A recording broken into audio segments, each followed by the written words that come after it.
Hello সবাইকে, চলে এলাম নতুন একটা ভিডিও নিয়ে। আমরা যাচ্ছি তুঙ্গনাথ থেকে বদ্রীনাথ। রাস্তার সিনিক বিউটি খুবই সুন্দর।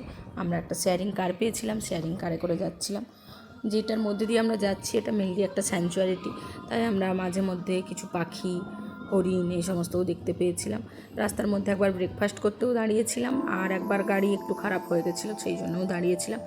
মোট মিলে ওই আমাদের পৌঁছতে পৌঁছতে প্রায় দুপুর 12টা বেজে গিয়েছিল। রাস্তার অবস্থা কিছু কিছু জায়গায় খুবই খারাপ ছিল। ওই বর্ষাকালে যখন খুব বৃষ্টি হয় বেশি, তখন ল্যান্ডস্লাইড হয়, সেই জন্য রাস্তার সবসময় কাজ চলছে কিছু না কিছু, তাই খুব সাবধানে যেতে আসতে হচ্ছিল। গাড়ি ওয়ান ওয়ে করে দিয়েছিল, ধীরে ধীরে যাচ্ছিল, সেই জন্য কিছুটা লেট হয়েছে। বাট ওভারঅল এক্সপিরিয়েন্স খুব ভালো। আমরা প্রায় দুপুরবেলা ওই 12টা সাড়ে 12টা নাগাদ পৌঁছে গিয়েছিলাম বদ্রীনাথ। তারপরে আমরা ধীরে ধীরে ফ্রেশ হয়ে দেন বিকেলেই আমরা ঠাকুর দর্শন করেছিলাম।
দুপুর 12টার কাছাকাছি গিয়ে আমরা পৌঁছলাম বদ্রীনাথ। আমাদেরকে যে স্ট্যান্ডে দাঁড় করানো হয়েছিল ওটাই মেনলি বাস স্ট্যান্ড। ওখান থেকে যে মেন রাস্তাটা গেছে ওখান দিয়ে কিছু দূরে হেঁটে গেলে মন্দির। আমরা ওই রাস্তার দুদিকেই যে হোটেলগুলো আছে ওর মধ্যেই একটা হোটেল নিয়েছিলাম। বেশি নয়, 2000 মতো ভাড়া নিয়েছিল, 4 জন আরামসে থাকা যায়। আমরা ওখানে ভালোভাবে ফ্রেশ হলাম, ফ্রেশ হয়ে আমরা মন্দির দর্শনের জন্য বেরিয়ে পড়লাম। বদ্রীনাথকে উত্তরাখণ্ডের 4 ধামের মধ্যে একটা ধাম ধরা হয় এবং ভারতের 4 ধামের মধ্যেও একটা ধাম ধরা হয়। এখানে ভগবান বিষ্ণুর পুজো করা হয়। আমরা যখন গিয়েছিলাম তখন বিকেল টাইম ছিল এবং ভালোই ভিড় ছিল। পুজো দেওয়ার কোনো সিস্টেম দেখিনি, হয়তো সকালের দিকে পুজো দেওয়া যায়, কিন্তু আমরা যখন গিয়েছিলাম তখন পুজো দেওয়া যাচ্ছিল না, কিন্তু দর্শন করা যাচ্ছিল। ওখানে একটা হট স্প্রিং আছে, ওই হট স্প্রিংয়ে আমরা হাত পা ধুয়ে দেন ওখান থেকে আমরা মন্দিরে গেছিলাম পুজো দিতে। পুজো দিয়ে সন্ধ্যাবেলায় আমাদের কোনো কাজ ছিল না, একটু আশেপাশেটা ঘুরে দেখা, তারপরে ডিনার কমপ্লিট করে আমরা রুমে চলে গেছিলাম।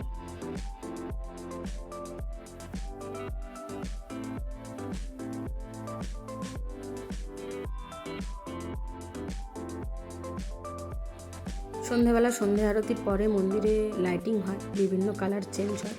আমরা অনেকক্ষণ ধরে দাঁড়িয়ে সেটা দেখলাম। তারপর আমরা ধীরে ধীরে হেঁটে ওখানে যে আশেপাশে দোকানগুলো আছে ওগুলো ঘুরছিলাম একটু আধটু।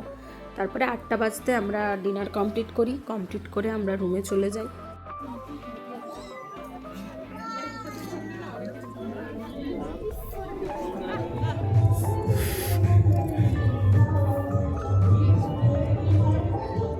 নেক্সট দিন সকাল, আজকে আমাদের যাওয়ার প্ল্যান ছিল মানাগ্রামে আমরা গ্রামটা ঘুরে দেখব। গ্রামটা দেখার পরে ওখান থেকে আমরা বসুন্ধরা ফলস অবধি যাব। আমরা মেনলি গিয়েছিলাম একটা শেয়ার কারে করে। আগের দিন আমরা যাদের সাথে এসেছিলাম তারা মহারাষ্ট্রের 3 জন ছিল, ওদের সাথেই আমরা গিয়েছিলাম, আবার শেয়ারিং করে গিয়েছিলাম মানাগ্রামে ভিলেজটা একটু দেখেছিলাম। মানাগ্রামকে ইন্ডিয়ার ফার্স্ট ভিলেজ বলা হয়। আর তারপরে ওখান থেকে আমরা গিয়েছিলাম বসুন্ধরা। বলা আছে যে দ্রৌপদী আর তার পঞ্চপাণ্ডব এরা যখন স্বর্গ যাওয়ার রাস্তা, যেটা মেনলি স্বর্গদ্বার বলে, সেই রাস্তাতে যখন হেঁটেছিল তখন এই মানাগ্রাম হয়ে বসুন্ধরা ফলস হয়ে গিয়েছিল। সেই রাস্তাতে কিছু দূর অবধি হাইকিং করা যায়। হাইকিং করা গেলে একটা বসুন্ধরা ফলস বলে একটা ফলস দেখা যায়, আর সেখানে বলা আছে যে ওই ফলসের জল যদি গায়ে পড়ে তাহলে সমস্ত পাপ মোচন হয়। আমরাও গিয়েছিলাম সেই ফলস অবধি, তারপরে আর যাইনি, ফিরে এসেছিলাম। একদিনেরই হাইকিং ছিল, প্রায় ওই 6 কিলোমিটার মতো ছিল, যাওয়া আসা মিলে টোটাল 12 কিলোমিটার মতো। তাও আমরা যেহেতু এর আগে দুটো ট্রেক করেছি, সেই কারণে হাত পা খুব ব্যথা থাকার কারণে আমরা সারা দিন নিয়েছিলাম, ধীরে ধীরে হেঁটেছিলাম। সকালবেলা 8টার কাছাকাছি হাঁটা শুরু করেছিলাম, মধ্যখানে রেস্ট নিয়ে নিয়ে ফার্স্ট চায়ের দোকান, সেখানে চা খেয়ে স্ন্যাক্স অর্ডার দিয়ে সেগুলো খেয়ে ধীরে সুস্থে হেঁটে দেন আমরা গিয়েছিলাম ওপরে। তারপরে আবার ফিরেও এসেছিলাম আস্তে আস্তে, ওই প্রায় বিকেল 5টা করে দিয়েছিলাম। যখন মানাগ্রামের মধ্যে দিয়ে যাচ্ছিলাম, পুরো দেয়ালগুলোতে সুন্দর সুন্দর করে শিব পার্বতীর ছবি, ভগবান কৃষ্ণের ছবি, বিষ্ণুর ছবি, বিভিন্ন সাধু সন্ন্যাসীদের ছবি, বিভিন্ন গল্পকথার ছবি লেখা আছে, আঁকা আছে। ফার্স্ট ভিলেজ অফ ইন্ডিয়া বলা হয় এটাকে, এবং কেন বলা হয় আমরা ওখানে যেতে তারপরে বুঝতে পেরেছি। এখানেও থাকার ব্যবস্থা আছে, আমরা এখানে থাকার কোনো প্ল্যানিং ছিল না আমাদের, আমরা জাস্ট ওপরে যাব, আবার নিচে ফিরে আসবো।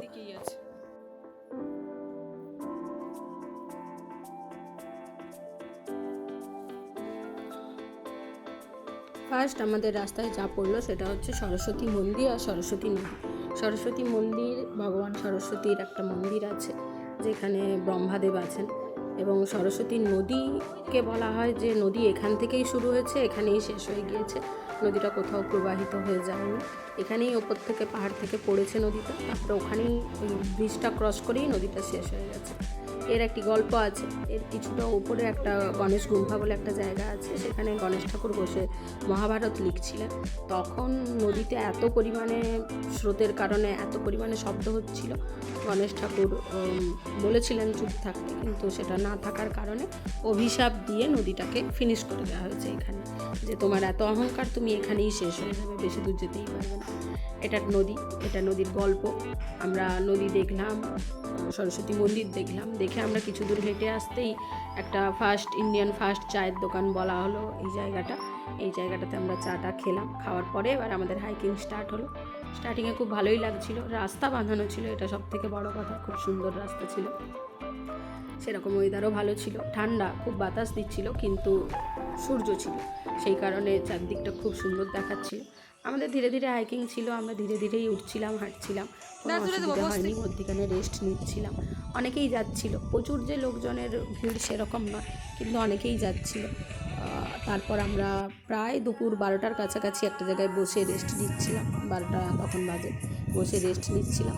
তারপরে গিয়ে আমরা আবার একটা চায়ের দোকান পাই, এবং বলল ওটা নাকি ইন্ডিয়ার ফার্স্ট চায়ের দোকান।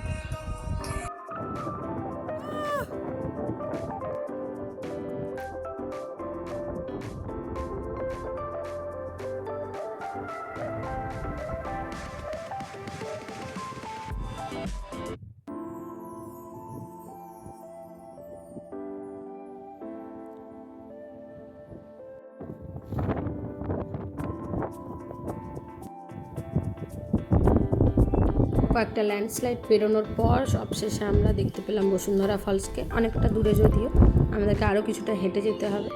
দেন ওখানে আমরা ধীরে ধীরে হেঁটে গেলাম, যাওয়ার পরে ওখানে সামনে গিয়ে বুঝতে পারলাম যে জলটা কেন লোকজনের গায়ে পড়ে না, এত পরিমাণে হাওয়া দিচ্ছে ওখানে, যে ঝর্ণাটা নিচে পড়ার আগেই উড়ে পুরো জলটা অন্যদিকে চলে যাচ্ছে। দেন আমরা গেলাম, ওখানে অনেক লোকজন নিচে একদম জামা কাপড় খুলে স্নান করছিল পর্যন্ত। আমরা গেলাম ওখানে, ওই সাইড দিয়ে ঘুরে আরও বোধহয় কোনো ট্রেক করা যায়, ওইদিকে লোকজন যাচ্ছে, আরও অনেকে রুকশাক সব কাঁধে নিয়ে সব চলে যাচ্ছে ওইদিকে।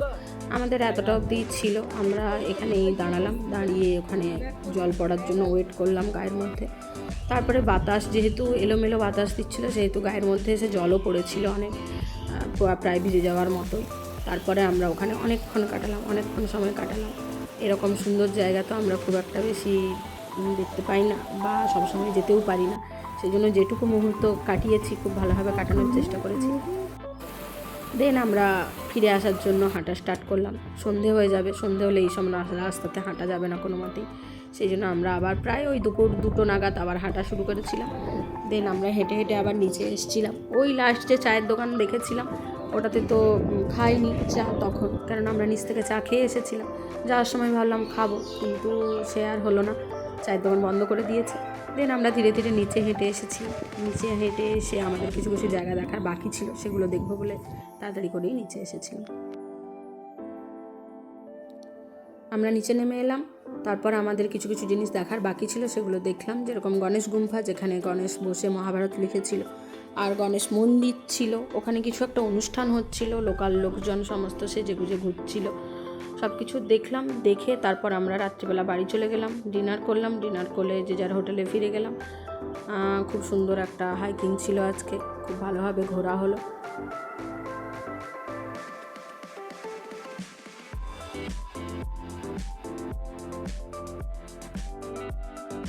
নেক্সট দিন সকাল আমরা বেরিয়ে পড়েছিলাম অনেক ভোর ভোর। আমরা জানি আমরা বাস ধরে যাব, কিন্তু যারা আগের দুদিন আমাদের সাথে গিয়েছিল তারাই আমাদেরকে সাজেস্ট করলো যে 10,000 দিলে মোটামুটি ওরা ঋষিকেশ অবধি পৌঁছে দেবে গাড়ি বুক করলে।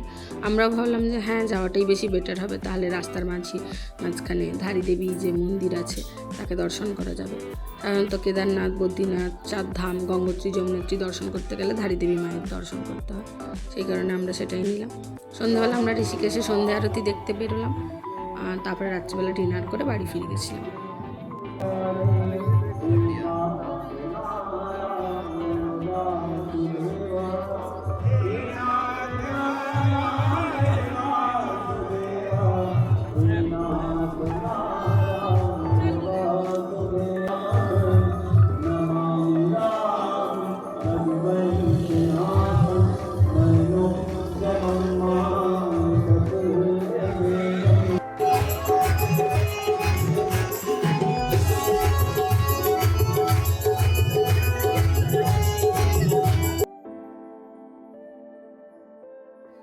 ना पार्टी देखा तो, अरे पार्टी देखा तो, अरे दिस ना इसको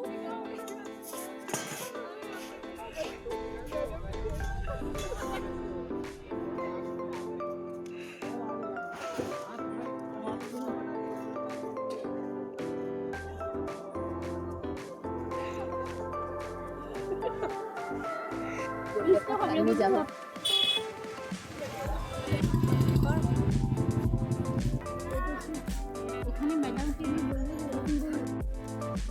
নেক্সট দিন সকাল আমরা বেরিয়ে গেছিলাম হরিদ্বারের জন্য। আমাদের ট্রেন ছিল রাত্রিবেলা 11টায়। আমরা আজকে সারাদিন হরিদ্বারে থাকবো। হরিদ্বারে আমরা খুব বেশি কিছু জায়গা ঘুরিনি, ওপর থেকে এসেছিলাম, খুব টায়ার্ড ছিলাম, সেই কারণে সারাদিন একটু ঘুমিয়েছি, আশেপাশে ঘুরেছি। আর বিকেলবেলা আমরা সন্ধ্যা আরতিটা দেখতে গেছিলাম, ওটা যাওয়ার দিন দেখা হয়নি, আমরা অনেকটা দূরে থেকে গেছি আর আরতি শেষ হয়ে গেছে। তারপরে আমরা সন্ধ্যা আরতি দেখে ডিনার কমপ্লিট করে ব্যাগপত্র নিয়ে স্টেশনে চলে গেছি, দিয়ে ওখান থেকে আমরা ট্রেন ধরে নিজের বাড়ি ফিরে এসেছি। পুরো ট্রিপটা খুব ভালোভাবে, খুব সুন্দরভাবে কমপ্লিট হয়েছে, কোথাও কোনো প্রবলেম হয়নি। উপরন্তু আমাদের এক্সট্রা পাওনা ঋষিকেশ, ওই যারা ছিল আমাদের সাথে তারাই সাজেস্ট করেছিল ঋষিকেশ যাওয়ার জন্য, তাহলে আমরা হয়তো 2 দিন হরিদ্বারে থাকতাম। বাট আমরা ঋষিকেশেও 1 দিন ছিলাম, খুব মজা হয়েছে, খুব আনন্দ করেছি। আর সব কিছু ভগবানের ইচ্ছাতেই হয়েছে। ভগবান না ডাকলে নাকি কেদারনাথ কোনো মন্দিরেই যাওয়া যায় না। ভগবান হয়তো আমাদের ডেকেছিল, সেই জন্যই আমরা যেতে পেরেছি। এত বড় রাস্তা পায়ে হেঁটে কমপ্লিট করেছি, এত বড় বড় ট্রেক করেছি, কেদারনাথ, তুঙ্গনাথ, মানাগ্রাম সবগুলোই ট্রেক করেছি। তারপর আমরা সুস্থভাবে সবাই বাড়ি পৌঁছেছি, তার জন্য ভগবানকে অনেক ধন্যবাদ। হ্যাঁ হ্যাঁ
मोहब्बत जिसमें घायल हुआ मैं उस पल से इसमें नैना था कसूर बेकसूर बेकसूर।